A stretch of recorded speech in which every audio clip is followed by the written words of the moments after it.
સુરતમાં શિક્ષણને શર્મસાર કરતો કિસ્સો સામે આવ્યો છે। સુરતના લિંબાયત વિસ્તારમાં કોચિંગ ક્લાસીસના શિક્ષકે ભણવા આવતી 15 વર્ષની વિદ્યાર્થીની સાથે અડપલા કર્યા હતા। વહેલી સવારે શિક્ષકે વિદ્યાર્થીનીને ક્લાસીસમાં બોલાવી અડપલા કર્યા હતા। વિદ્યાર્થીનીએ આ વાતની જાણ પરિવારને કરતા પરિવારે શિક્ષક વિરુદ્ધ ફરિયાદ નોંધાવી હતી।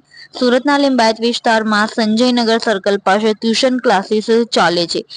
ક્લાસીસના શિક્ષક લલિત સોનારે વહેલી સવારે એક વિદ્યાર્થીનીને ભણવા અર્થે બોલાવી તેને સોફા પર સુવડાવી શારીરિક અડપલા કર્યા હતા। આવું અપકૃત્ય કરતા વિદ્યાર્થીની ડરી ગઈ હતી અને ઝડપથી ત્યાંથી નીકળી પરિવાર પાસે પહોંચી હતી અને આ આખી ઘટના પરિવારને જણાવી હતી। પરિવારે આ બાબતે લિંબાયત પોલીસ મથકમાં શિક્ષક વિરુદ્ધ ફરિયાદ કરી હતી। પોલીસે ગણતરીના કલાકોમાં જ શિક્ષક લલિત સોનારની ધરપકડ કરી આગળની કાયદેસરની કાર્યવાહી હાથ ધરી છે।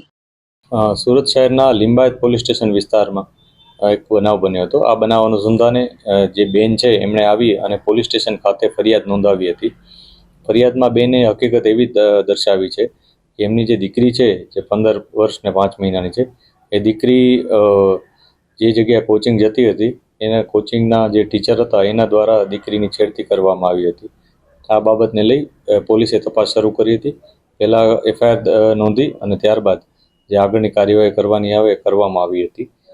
જે ઘટના છે એમાં દીકરીએ એવું જણાવ્યું કે ગઈ 15 તારીખે આ દીકરી સાથે આ જે વ્યક્તિ છે આરોપી એણે થોડીક એમના સાથે છેડખાની કરી હતી। છેડખાની કર્યા પહેલાં પણ અગાઉ પણ આવો જ પ્રકારનો બનાવ બન્યો હતો અને એ પ્રકારે દીકરીએ એવું પણ જણાવ્યું કે ગઈ જાન્યુઆરીમાં પણ આ જે કોચિંગ જે ટીચર છે એણે દીકરી સાથે બહારે ગયા હતા ત્યારે પણ છેડતીનો હરકત કરી હતી।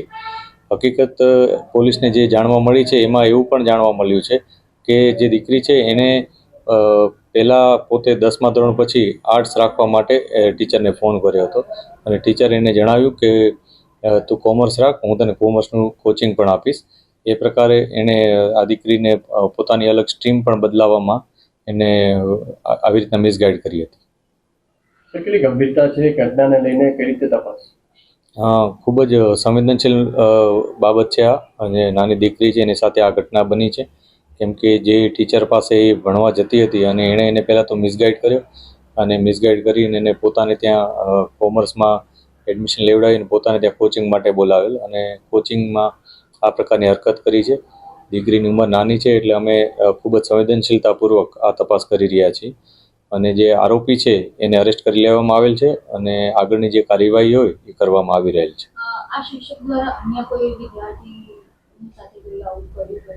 આ બાબતે પણ અમે તપાસ કરી રહ્યા છીએ। અન્ય કોઈ પણ ભોગ બનનાર હશે તો અમે ચોક્કસ એના અનુસંધાને પણ જે પણ એવિડન્સ મળશે એ મુજબ આગળની કાર્યવાહી કરીશું।